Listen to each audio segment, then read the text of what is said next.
بسا اوقات بہت سی محنتوں کا نتیجہ انسان دیکھتا ہے کہ ضائع چلا گیا. میں نے 10 سال محنت کی، حاصل کوئی نہیں نکلا. یہ ثمرات کیا ہیں؟ محنتوں کے ثمرات کا ضیاع. کوشش آپ نے کی، قسمت کی خوبی دیکھی ہے، ٹوٹی کہاں کمن، 2-4 ہاتھ جب کے لبے بام رہ گئے. Be prepared.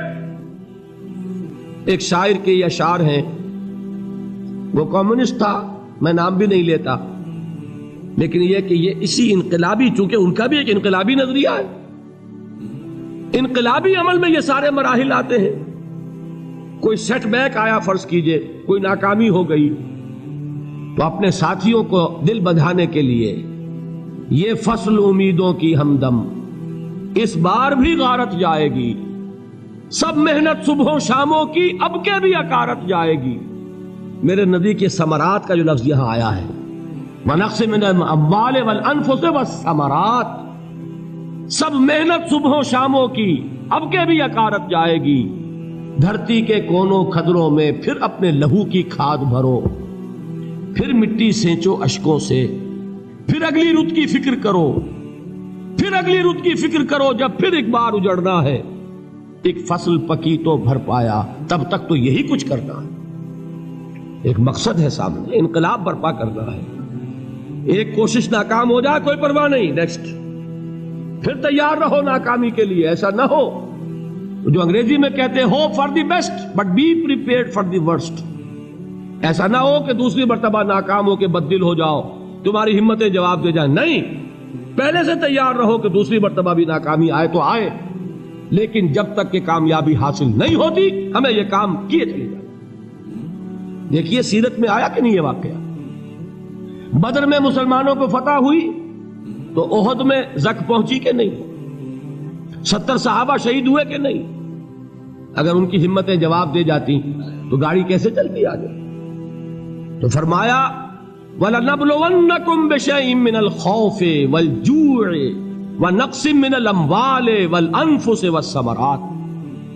ہم تمہیں لازم آزمائیں گے، خوف کی کیفیت سے، فقر و فاقے کی کیفیت سے، بھوک سے، جان کے نقصان سے، مال کے نقصان سے، محنتوں کے حاصل کے ضائع ہو جانے سے. وَبَشِّرِ الصَّابِرِينَ، اور اے نبی بشارت دیجئے صبر کرنے والوں کو. الَّذِينَ إِذَا أَصَابَتْهُمْ مُصِيبَةٌ، وہ کہ جب ان پر کوئی تکلیف آئے، کوئی مصیبت آئے، کوئی آزمائش آئے، قالوا انا للہ وانا الیہ راجعون، وہ یہ کہیں کہ ہم اللہ ہی کے ہیں، اللہ ہی کی طرف لوٹ جانا ہے. یہ وہی انداز ہے جو میں نے فارسی کا شعر سنایا تھا آپ کو کہ سرے تسلیم خم ہے جو مزاج یار میں آئے. وہ ہمارا مولا ہے، ہمارا آقا ہے. اگر اسے یہی منظور ہے تو ہمیں بھی یہی منظور ہے. میں نے تسلیم و رضا کی بات کی تھی نا، آپ کو کچھ شعر سنائے تھے. ایک شعر اور سنیے، اور یہ کس کا ہے؟ محمد علی جوہر کا. ایک مرتبہ جیل گئے، ان کی ایک بیٹی جوان بیمار ہوئی، فوت ہو گئی. باہر چھوڑا انگریز نے، جاؤ بھائی دفن کر دو بیٹی کو. دوسری مرتبہ جیل گئے، دوسری جوان بیٹی اسی مرض میں مبتلا ہوئی. اب یہ جیل میں ہے، خبر پہنچی کہ دوسری بیٹی کے اوپر بھی اسی مرض کا حملہ ہوا ہے. ایک نظم لکھی ہے جس کا آخری شعر یہ ہے، تیری صحت ہمیں منظور ہے لیکن اس کو نہیں منظور تو پھر ہم کو بھی منظور نہیں. یہ ہے، جب تک یہ کیفیت نہ ہو اس میدان میں آدمی ثابت قدم نہیں رہ سکتا کہ میرے رب کو اگر یہ منظور ہے تو یہی مجھے منظور ہے، اور تیری صحت ہمیں چاہیے تو ضرور، لیکن ہمارے رب کو منظور نہیں تو ہمیں بھی منظور. راضی برضائے رب. وَبَشِّرِ الصَّابِرِينَ الَّذِينَ إِذَا أَصَابَتْهُمْ مُصِيبَةٌ قَالُوا إِنَّا لِلَّهِ وَإِنَّا إِلَيْهِ رَاجِعُونَ. نہ شود نصیب دشمن کے شود ہلاک تیغت، سرے دوستاں سلامت کے تو خنجر آزمائے.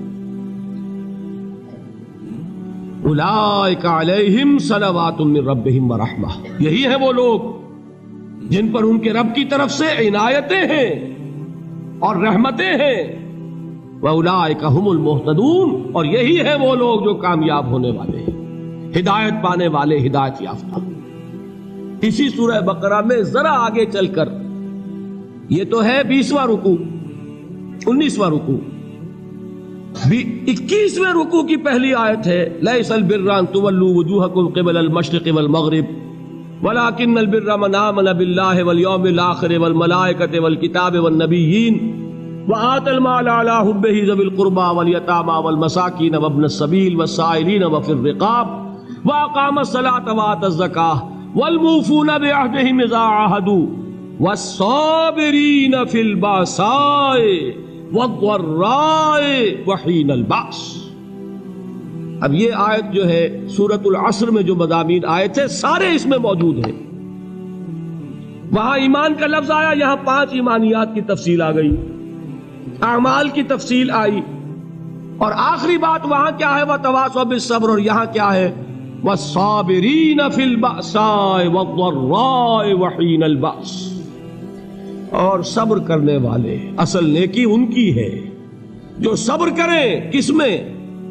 جنگ کے وقت، ذرائے، بأسائے، بأسا کہتے ہیں فقر اور فاقہ، واحد آئے گا باس تو اس کے معنی جنگ، اور باسا جمع میں آئے گا تو فاقہ، فقر، بھوک، اور ذرائع جسمانی تکلیف، ضرر، جسمانی تکلیفوں میں صبر کرنے والے، فقر اور فاقے میں صبر کرنے والے، اور جنگ کے وقت صبر کرنے والے۔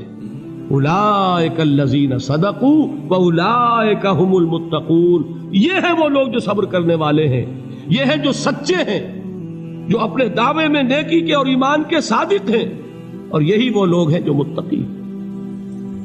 اگلی سورت ہے سورہ آل عمران، اس میں 2 لفظ آئے ہیں، آخری آیت یا ایھا الذین آمنوا اصبروا وصابروا ورابطوا واتقوا اللہ لعلکم تفلحون۔ دیکھیے یہاں صبر اور صابر جو تعلق جہد اور جہاد کا ہے وہی ہے صبر اور مصابرت۔ صبر ایک طرفہ عمل ہے، آپ جھیل رہے ہیں، برداشت کر رہے ہیں، صبر علی المعصیہ، صبر علی الطاعہ، صبر علی الابتلاء، یہ سب کیا ہے؟ صبر۔ اور مصابرت کیا ہے؟ صبر کا صبر سے مقابلہ۔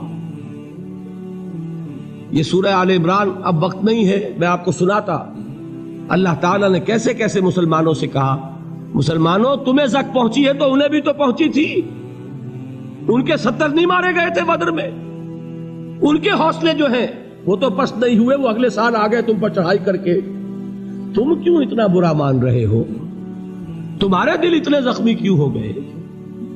تمہیں تکلیف پہنچتی ہے تو انہیں بھی پہنچتی ہے۔ اپنی غیرت جو ہے ہمیں ذرا اس کا جائزہ لینا چاہیے۔ لوگ باطل نظریات کے لیے کتنی قربانیاں دے رہے ہیں، لوگ باطل چیزوں کے فروغ کے لیے کتنی محنتیں کر رہے ہیں۔ جیسا کہ میں نے ابھی کہا تھا، اسی غیرت کو چیلنج کرنے کے لیے، ذرا آپ کی حمیت دینی کو جوش دلانے کے لیے، قادیانی نوجوان کتنی تعداد میں اپنے آپ کو دین کے لیے وقف کرتا ہے، اور آپ کتنے نوجوان ہیں جو اپنے آپ کو دین کے لیے وقف کرتے ہیں، اور ہوں وہ کھاتے پیتے گھرانوں کے لوگ۔ یہ نہیں ہے کہ اگر کوئی اور کام نہیں کر سکتا تو پھر یہ ہے کہ وہ دین کے کام میں لگ جائے۔ باصلاحیت لوگ، کھاتے پیتے لوگ، ذہنی استعداد رکھنے والے لوگ، اونچے گھرانوں کے لوگ، وہ وقف کریں اپنے آپ کو دین کے لیے۔ اس کے بغیر کیسے باہر آ جائے گی، کیسے رونق آ جائے گی؟ تو دنیا میں باطل نظریات والے جو ہیں، یہ بات کہی گئی ہے، مسلمانوں تم اگر توحید کے لیے لڑ رہے ہو، دیکھتے نہیں ابو جہل کو، اس نے گردن کٹوائی ہے شرک کے لیے، شرک کے لیے گردن کٹوائے، اور تم توحید کے لیے گردن کٹوانے کو تیار نہ ہو۔ اس نے گردن کٹوائی کہ نہیں کٹوائی؟ اور کس طرح کٹوائی ہے؟ کیونکہ بڑا متکبر قسم کا، فرعون قسم کا شخص تھا، جب گردن کاٹنے لگے تو کہتا ہے ذرا نیچے سے کاٹنا، تاکہ جب تم نیزے کے اوپر چڑھاؤ میرے سر کو تو اونچا نظر آئے، معلوم ہو سردار کا سر۔ وہ بدبخت مرتے ہوئے بھی جو اس کی کیفیت تھی نا، اس کو ذہن میں رکھیے۔ تو یہ اس لوگوں نے قربانیاں دی، جانیں دی، تو فرمایا اگر تم ان سے زیادہ قربانی نہیں دو گے، جو نوٹ کر لیجئے اس کو، مجرد اگر حق کو غالب کرنا اللہ کے ذمے ہو تو آنے واحد میں غالب کر دے گا، تمہیں تکلیف ہی دینے کی ضرورت نہیں۔ سمجھ رہے؟ کیا اللہ کے مقابلے میں کوئی باطل کی طاقت ٹھہر سکتی ہے؟ یہ تمہارے ایمان کا امتحان ہے، یہ تمہارے خلوص کی آزمائش ہے، یہ تمہارے امتحان کا ثبوت درکار ہے کہ اللہ تعالیٰ دیکھنا چاہتا ہے تم اس کے لیے اپنی جانیں قربان کرنے کو تیار ہو کہ نہیں، تم اس کے لیے تن من دھن لگانے کو تیار ہو کہ نہیں۔ اور یہ جان لو کہ اگر کفار اور مشرکین اور ملحدین اور باطل نظریات والے وہ جو کچھ قربانیاں اپنے باطل نظریات کے لیے دے رہے ہیں ان سے زیادہ اگر تم نہیں دو گے تو حق غالب نہیں ہوگا۔ انہوں نے جو صبر کیا ہے اپنے باطل نظریات پر، اگر تم اس سے زیادہ صبر کا ثبوت نہیں دو گے اپنے اس حق پر تو حق غالب نہیں ہوگا۔ اس لیے فرمایا یا ایھا الذین آمنوا اصبروا وصابروا، نہ صرف یہ کہ صبر کرو بلکہ صبر میں اپنے دشمنوں سے آگے نکلو، ان کے صبر سے بڑھ کر صبر کرو۔ ورابطوا، مرابطہ کہتے ہیں چوکس رہنا، ہوشیار، پہرا دو، ایسا نہ ہو کہ دشمن جو ہے غفلت میں تمہارے اوپر کوئی حملہ جو ہے کر بیٹھے۔ واتقوا اللہ، اور اللہ کا تقوی اختیار کرو، لعلکم تفلحون، تاکہ تم فلاح پاؤ۔